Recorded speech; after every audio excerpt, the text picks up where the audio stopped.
appreciate you all being here. Wanted to, again, thank our veterans for their service and the wonderful video that was put together yesterday or earlier this week.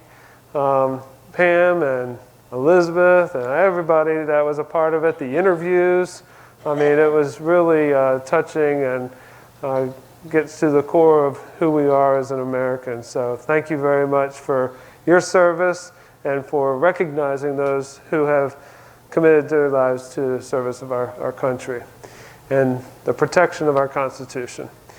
So, with that, things are going well here. As you saw, the storm was changing its direction and doing all kinds of different things. At first, on Friday last week, we thought that it was going to be here at the beginning of this week or over the weekend. And then that didn't happen. It stalled out. Then it moved further. The projections moved further north. It wasn't even going to come over to Florida. Then it starts getting closer to Florida and needed to put out some communication yesterday based on the projections that I had to work from. I told you it wasn't even going to be started by now. And it's gone. We'll take it, right? I told the organization on a conference call that I was on right before coming here that she knocked down a branch just to let us know that she was passing by. But that's about all she did as she went by. The funny thing I heard was that Amanda, who you all know, used to be the executive director here, she's helping out another community. And I guess they had the perfect storm with high tide and wind and lots of rain as it stalled out. And I guess they had to evacuate some of the residents because of flooding. And the hurricane evacuation expert, Amanda Birch, was there to help out. I was like, how did they work that out? So it was pretty neat. So that's our story with the storm. I think that it's all gone by. Everything is good here, and we hope that this season is coming to an end in a couple weeks. So the other thing that we've been really focused on, as we all know, is the virus. We all know that the cases in Florida have been increasing, and we've been monitoring that closely. Back in the summer when cases were high in Florida, they weren't so high in St. Johns County. Unfortunately, right now they're increasing in Florida. They're also increasing in St. Johns County. Our positivity rate, as I think I reported on Tuesday, is 8.3. That's an average for the week, and that's much higher than we've been in the past. So we were testing twice a week our health center residents and employees because anytime one person tested positive, then we were considered to be an outbreak. And we had to go 2 weeks before we could, abide by a different standard. And we were able to achieve that last week. But unfortunately, we did our all-staff testing, all staff, all resident, not assisted living residents, but all essential caregiver testing on Tuesday. And we did have a health center employee and a assisted living essential caregiver test positive. So we're back into what is considered outbreak mode, and we'll be testing both the assisted living and the nursing center based on those standards. We are confirming that it's not a false positive, and I think that there's still some results that we need to get back from the people that were affected. But we're pretty much getting ready to go back into twice a week testing next week. So generalized visits for assisted living have now stopped. Generalized visits for the health center were pretty much non-existent as we were in that phase for so long. And we might have been able to get a couple people in here for generalized visits between last Friday and today, but not a whole lot. So that's where we're at with that. We do have the holidays all upon us. Our theme for this month is gratefulness. And even as unique of a year as this year has been, I'm sure that there's many things that we can all find that we are still grateful for. And so, like everything else this year, the holidays are going to be a little bit more different, a little different. David's trying to make accommodations for the dining room so that nobody is turned away from the dining room that wants to eat in the dining room. You all are used to having guests come and eat here for Thanksgiving. You all know that that's not happening. And we even need to be, cautious about what we are doing around the holidays and the gatherings of people, and really making sure that we are being responsible and taking our own personal responsibility with us as we maybe fellowship with family over the holidays. So I'll be putting out some more information in regards to that as we go forward. But the main topic, for today was to introduce to you Secure America. They are the contract security service that we are working with as of the beginning of this month. And today's a perfect day for us to be introducing you and following up with them. And I just want you to have the opportunity to meet James Pitts and Clarence Lockhart, who are the two leaders that we're working with. And Clarence is the direct leader, for the people that are working here on campus, and James is the higher up, I guess you would say. So I'll let them come on up, and they're going to tell you a little bit about their organization and the relationship that we have with them. And if you all have any questions, we're happy to answer those questions as we move forward. Thanks this is James Pitts. Hello, everybody. My name is Jim Pitts. As Brian said, I'm not necessarily that high in the organization, but I am Director of Operations for the state of Florida for Secure America. We are a national organization. We're from coast to coast. Have been in the business for probably 4 decades in different versions. I came to Secure America 3 years ago. I'm formerly a police officer back in the day in the Chicago area, became a director of a police training academy, and then eventually moved into private security services. We're partnered with Westminster throughout the state at other communities, and it was one of the reasons we were selected to partner with Brian here as you transition to contractual security services. So we understand the Westminster mission, and we're very aligned with that. I was just commenting to Rod when I first met Rod, is I saw the commitment to legendary service that you have, and that's exactly aligned with us. We have the exact same commitment in our employee manuals. Our employees carry cards with regard to that commitment to legendary service, so it was neat to see that alignment straight out of the gate. My background is training and development predominantly, as coming from a police academy. So that's really been the orientation I've brought to the Florida organization. We focus quite a bit on that, and it's not a magic panacea. It's not that you go through training and automatically you're an exceptional officer. It's a developmental process.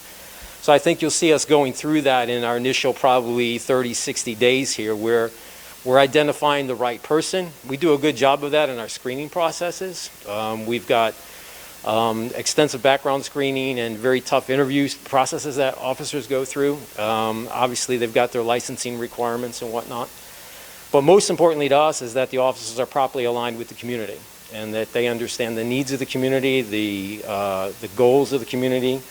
Our officers get trained in the exact same mission statements that Westminster has. They have an understanding as to what the monthly goals and monthly themes are, and that gets reinforced for them as well. I think that one of the things that I was most impressed with when I made my decision to come to Secure America 3 years ago was the evaluation process for the officers. Our officers are evaluated every month on their performance, and that is recorded, and we've got some incentives for that. On a monthly basis, they're evaluated in 6 categories. Those scores are published throughout the entire organization statewide. Everybody can see how each officer is performing. But what I really like about it is at the end of the year, we take the highest performers and we recognize them as members of the 110% club. It's 110 points over the course of a year. And we take the top 10% of those performers and we invite them to awards recognition ceremony. And we have a banquet, and we have our executives from Atlanta will come down, and Frank Argenbright, our owner, will either go to the ceremony or record a special message for those officers. I'd not seen that type of an approach taken before by other security companies to really consistently measure and hold officers accountable for their performance on a monthly basis and make sure that they're being rewarded and recognized for their performance. We have a lot of other incentives in the organization in terms of awards for exceptional performance and legendary performance. We have a legendary service award, and we give those out relatively regularly. But the thing one of the reasons I decided to come to Secure America was the focus on properly training and incentivizing and rewarding employees. And it's been part of my mission for the past 3 years just to kind of continue that and expand that. When I came to Secure America, we did a bit of a management restructuring, and I ended up replacing the entire management team, with the exception of this gentleman. Clarence Lockhart is our operations manager for the northern region of the state. I've been impressed with Clarence's work from the time I came to Secure America. He has been my right-hand man through the past 3 years in terms of making the improvements and implementing some of the things that I wanted to implement to take us to the next level. So without further ado, I'm going to turn it over to Clarence. Clarence, as Brian indicated, is responsible for day-to-day management of the project here. He's responsible for recruiting, screening, hiring, interviewing, training. He does the training as well. I do the initial training. I've come up here and did the initial training for the officers in conjunction with Clarence, but Clarence does the ongoing training. He does the certification training, the American Heart Association training, and I'll let Clarence just kind of speak to where we're at now in the process and where he's planning to take the program. Clarence? Hey, good afternoon, everybody. Thanks for having us first. As Jim pointed out, I do the daily operations and everything for the security team here for Westminster Woods. And every site is completely different, so we can't just take the cookie cutter approach. So that's why, I'm here with these guys at least once to 2 times a week, be able to go over things, discuss items with between Brian and Rod, and make sure these guys are meeting the expectations that you guys want us to meet. Not so much of, okay, well, here's a security officer, a flashlight, and a notepad. Go walk around and let us know what you see. Okay, well, that's great and all, but what do you guys want to see? That's my goal overall. Excuse me. A slight bit of history about me. I've been with Secure America for 8 years, right about 8 years. Joined back in 2012, directly out of the military. This is my first civilian job. Previous to that, I was a chief petty officer in the Navy. Definitely enjoyed my time there, but moved on, private security. I guess it made sense, right? Overall, so, and here I am, once again, right? Doing what I like to do, working with people, training people, making sure they're doing the right thing, just making sure that we can accommodate where we're needed and to help people out. That's what it comes down to, overall. Yeah, we're here. It's a security title, but at the same time, we're here to help. We're here to notice things. Hey, point out safety issues. Or if there's anything, hey, could you look at this? Or these lights are out and we can't see we're walking at night, or if you want to walk your dog or anything, that's what we're here for, to be able to point these things out, to provide a safe living environment for you guys as well. Just make sure that you're going to be up to speed on everything going on around campus and stuff of that nature. So where we're kind of currently at with our staff, we're doing a bunch of fine-tuning kind of training now because we've only been in the spot since October 31st, Halloween. I was here Halloween morning, so you guys probably saw me up at the screening gate. I was introducing myself to people coming through. I saw some interesting costumes come through. As well, I saw a couple of ninjas on golf carts, so I thought, oh, that's kind of neat. So the screening process is cool there. I'm like, hey, hope you don't got a high temperature. You are a ninja and all. Might disappear on me. So I had the opportunity to actually work on the screening gate for a while to kind of learn it. And that's how I train. If I got to train somebody else, I better know how to do it myself, right? That's the best way to do it. So you got to go out there, get your feet wet and do it. Like when I started with Secure America, I did not go into management. I started out as an officer at one of our big sites in Orlando. Did that in 2012, and I moved up from there.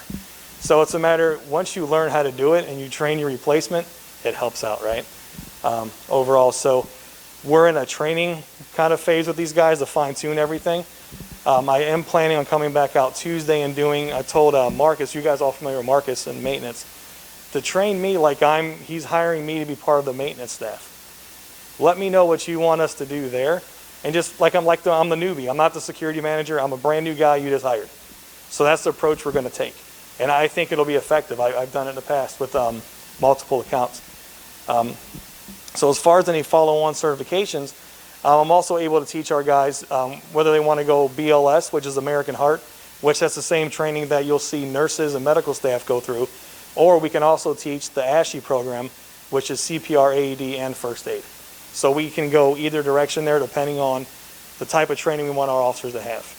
And based off everything that I've taught in the past 2 or 3 years, I'm going to probably lean more towards the BLS. We just had an update, finally, now that 2020 got put on hold, as we all know.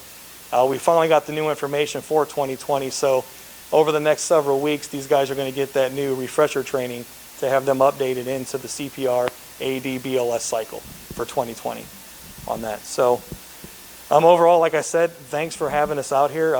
We look to grow with you guys and make sure everything's smooth and build a great relationship. Working with Brian and Rod has been great so far.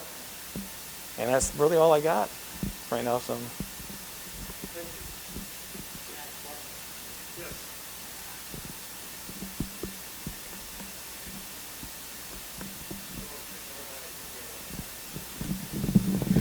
Thank you for coming. I'm Ramsey Geyer. I live in Southwood. The last 10 years of my career with Hewlett-Packard, I was responsible for a worldwide service organization in Western Europe and Southeast Asia. And it was critical work because there were missile silos that we were dealing with. I carried a beeper because we didn't have cell phones in those days. And I was on call 24/7. My question is, if one of your personnel doesn't show up, who do they call to say, Pete didn't show up? Okay, yeah, great question. So this is a 24/7 operation for us. So we have an officer per shift, 7 days a week. So if that officer is not relieved by 10 to 15 past the top of the hour when they're supposed to be relieved, they are supposed to call their operations manager, which will be me. They'll get in contact with me, and then we'll begin to get everything we need to do to get that officer covered and off post. So you get calls in the middle of the night, Sundays, holidays, whenever? Yes, sir. You're the go-to guy? Yes, sir, I am. All right. I was just concerned because I know you had a little rocky start with some folks didn't show up and then you changed the staff. And I've met a couple of them and they seem to be pretty focused and on target. So you're going in the right direction. Yes, sir. Thank you.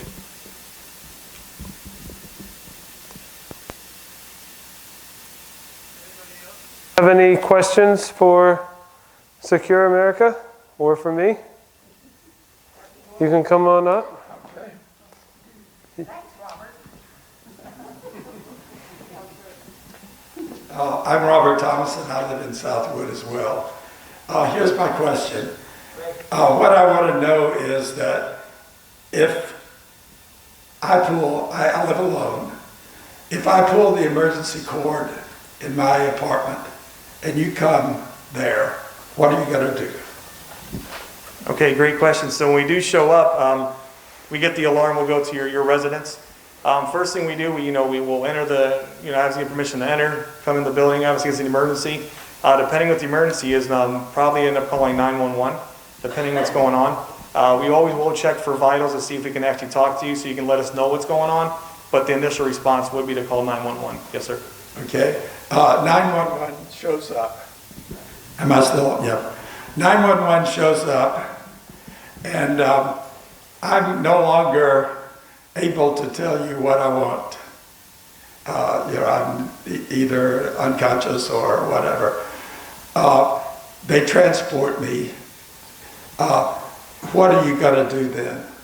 So once you're transported, what we'll do, we do develop an incident report, and we will get a hold of either the management on duty or the Westminster staff to be able to contact your next of kin to let them know that you've been transported.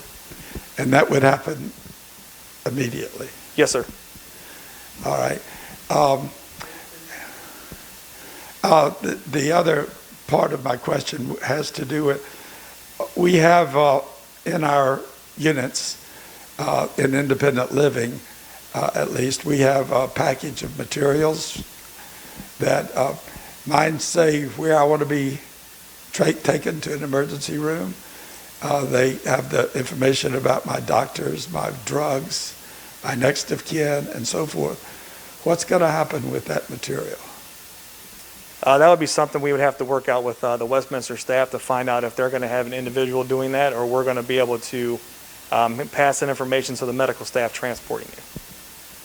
Okay. Well, that's an important question for me to know the answer to. Gets turned on. So we're working with the Health Services Committee in regards to how we want to move forward with the emergency response system. And Secure America is the first step in this. Having Secure America working with us, having them first aid CPR certified is the first step.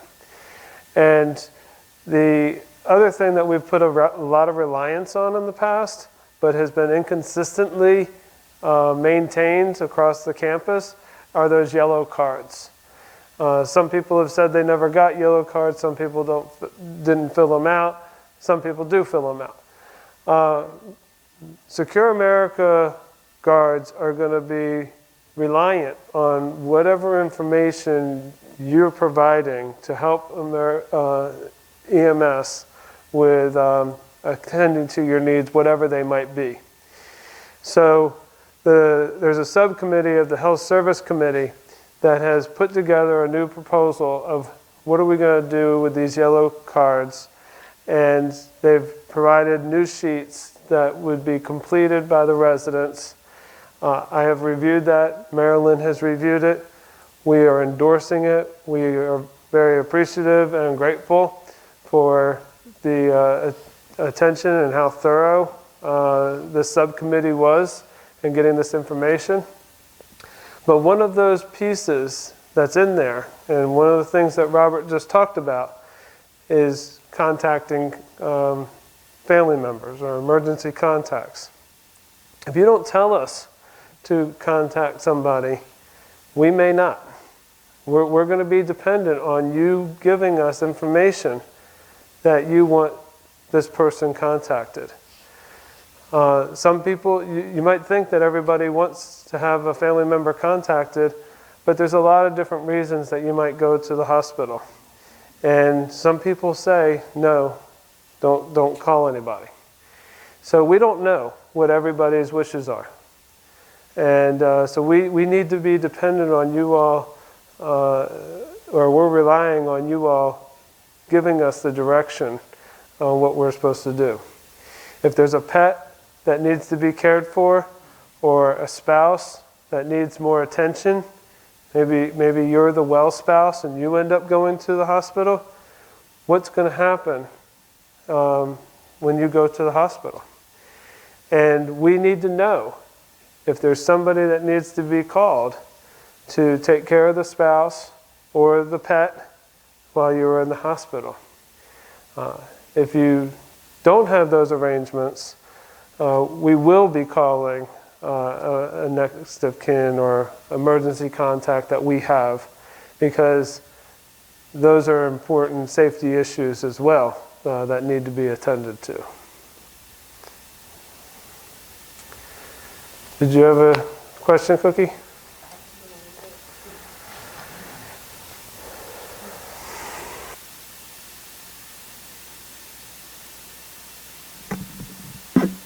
Get out here. Number one, I just want to welcome y'all, because I, like Robert, I'm by myself, and that has been one of my worries for quite a while. First of all, if you get a call that there's a problem at my apartment, I'm assuming then that you have keys to gain access if I'm laying on the floor and can't come to the door. Yes, ma'am. Okay, great. Secondly, are the guys that are going to be working here, are they walking or are they in golf carts? We have a golf cart. A golf cart? Yes, ma'am. It's one officer per shift. Yes, ma'am. Yeah. Because I saw one coming across the bridge as I was going back last night. And I think he had on a dark blue shirt. Yeah, we'll have a dark blue jacket. She's probably wearing her jacket. Underneath that, we have a kind of like a royal blue with the badge polo that we wear. And that yellow light was flashing. Yes, so ma'am. she The must amber have been light. on. Does it go run around? Is the Does it run around flashing all the time, the light?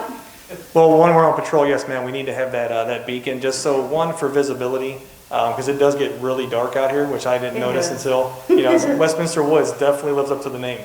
From Google Earth, all you see is trees. You don't see anything else. It's like camouflage. Well, we'll have the lights though. So it helps out with the safety measure of it. In this case, if anybody were walking about, you guys can see us out and about on the campus. So you'll know that we're out and about on patrol. But yes, anytime that vehicle is in movement, it's going to have that beacon on. Okay. That's it. Clarence, would you like to take a moment and maybe talk about the uniforms and the expectations as they're doing the different checkpoints? Sure. So yeah, our uniforms are going to be black or dark blue slacks, and with the you'll see the royal blue polo. Is that better? Good to go? Okay. So you'll see the royal blue with the badge. Our jackets, windbreakers are all navy blue, and they always going to have some kind of gold badge. You're going to see a Secure America patch on either shoulder. We're also having, for the golf cart, we do have the amber light on top, the strobe, and that thing will be on if we're out and about. And also if we park and we do like a building walkthrough, we'll keep it on while it's parked, so you know if you are walking about, you know security is, we're there, it's just not parked. So you know we're out and about on that. We also do have high visibility vests that we'll start to use for any kind of traffic control, or if it's one of those things that guys need to wear while they're walking about, if they don't take the golf cart, if they're just walking maybe this area, the garden center, they may just have the high visibility vest on that side. But we just try to remain as visible as possible for a few reasons. If we're walking the parking lot, if someone's coming into work and going to park, we don't want to get hit by a vehicle. And plus we want you guys to know, hey, if you look out your window, you might see a security officer walking by or driving by. And when we are doing these patrols and walking about, we're looking for safety items. We're looking for doors unlocked, lights left on, if there's water leaking, if we smell any smoke, if we see any fire or anything, we see anything wrong, broken pieces of sidewalks, tree branches that are down, anything that can cause a safety issue for anybody on campus on that. So that's the main part of our safety and security, observe and report while we're on patrol.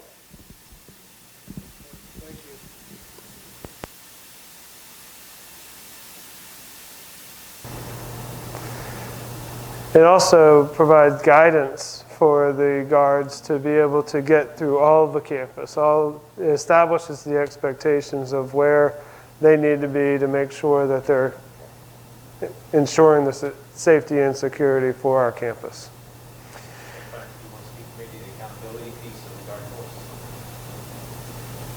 So we do have so if you do see the security officer every once in a while, like they're looking at a phone, they're not texting their friends. So we have an automated patrol system we got called TrackTick. And what that does, everything is, it's a live system. So when they're out and about on patrols and they're you might see them scan, like go walk up to something with the phone and kind of scan it, just a checkpoint. It just kind of lets us know where they're at while they're doing tours, because it's a live system. We're able to show these reports to say, okay, we have this going on, and let's just say, for instance, we stop by the pool room. Well, we get there and there's a checkpoint. Well, we find the door unlocked.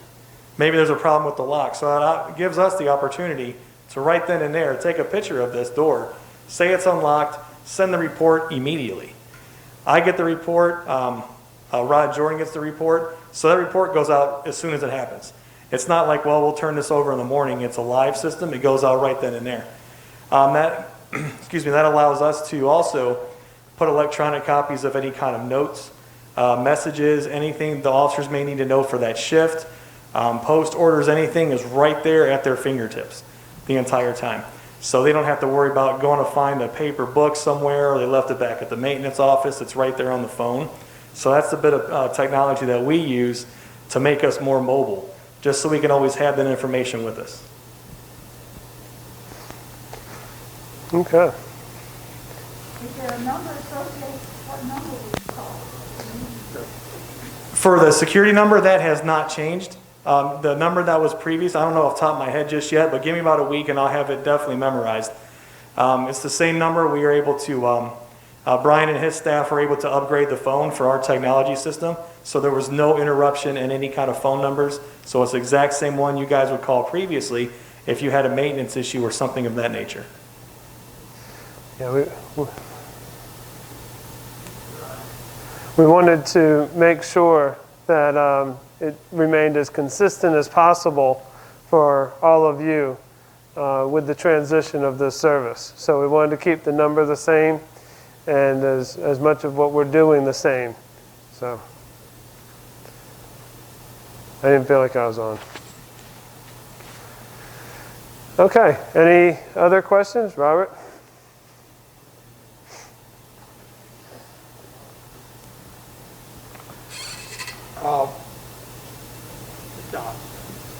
I want to, are you sure? What is on? It's off back there.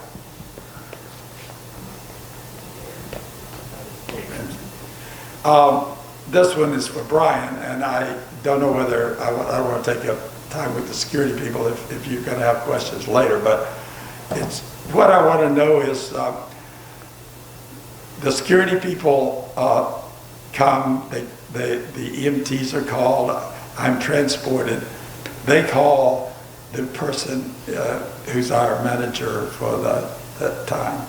At that point, I assume, at that moment, what will that person do? Will there be some action taken at that point? Or, say it's 2 o'clock in the morning. Will a call be made to my next of kin at 2 o'clock in the morning? Or is it going to be business hours? Or what happens then? Yes, if there's instructions for us to provide a phone call to the family, then we will be calling the family regardless of the time and letting them know that Robert Thomason went to the hospital, he went to Baptist South, went to Baptist Downtown, went to Mayo Clinic, wherever you're going. But we're not going to get into much more information than who's going to the hospital or what hospital it is. Who makes that call? We're going to have the assisted living nurse make that call. We're finalizing those procedures now. Stand here because I think everybody can hear me. No. There's people online. Good exercise. I wear one of these. I've been told it isn't always very precise in letting them locate where you're at. Normally I'll be, at night especially, I'll be in my apartment, so that's not a problem. But what if I was out here walking and there's nobody around this daylight and I fall and hurt myself? Is it going to be perfected better or whatever to find me? I don't want them running around all over the campus trying to find me when I'm laying there suffering. I don't know that I can answer that question with absolute details, but the fact that it is a mobile pendant, there should be ways in which we're going to be able to locate you wherever you're at, because otherwise, Not much use. yeah. So I can follow up with Rod on that, but I don't know that they've had any problems not finding someone when it's been activated. One thing, this guy's told me something to that effect, that sometimes it's hard to find wherever they're at. There's probably a triangulation mechanism, but I'll have to check into it. Okay. Thank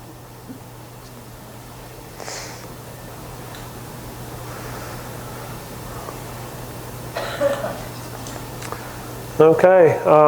As far as the infrastructure project goes, we had a meeting with the different parties that are involved, and they said without any rain, they expect to be able to be done in 2 weeks. That's how much more time they need. So there are, some variables there. 2 weeks from today is Thanksgiving. It might be a little aggressive to expect it to be finished by Thanksgiving if they need a full 2 weeks. So I would say by the end of the month, we can expect that to be done. I believe that all of the irrigation out here has been done. We're getting ready to lay the sod once we can get sod. They're going to be starting to work in between B and C now. They're working on, I believe, D next for tying in the sanitary system. So it's coming along nicely. Okay. Any other questions for today?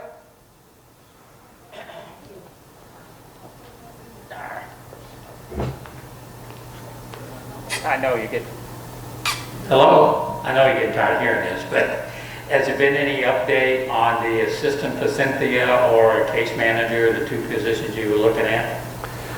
So at the council meeting yesterday, Tuesday, I read the resolution, and the last part of the resolution was a recommendation to hiring a part-time case worker or nurse, and we were working on filling the assistant position for Cynthia. Right now that's on hold as we're navigating through the budget process and how that's all going to be administered in the future. So right now we haven't made any progress, and that's on hold. Okay? All right. Thank you very much for coming.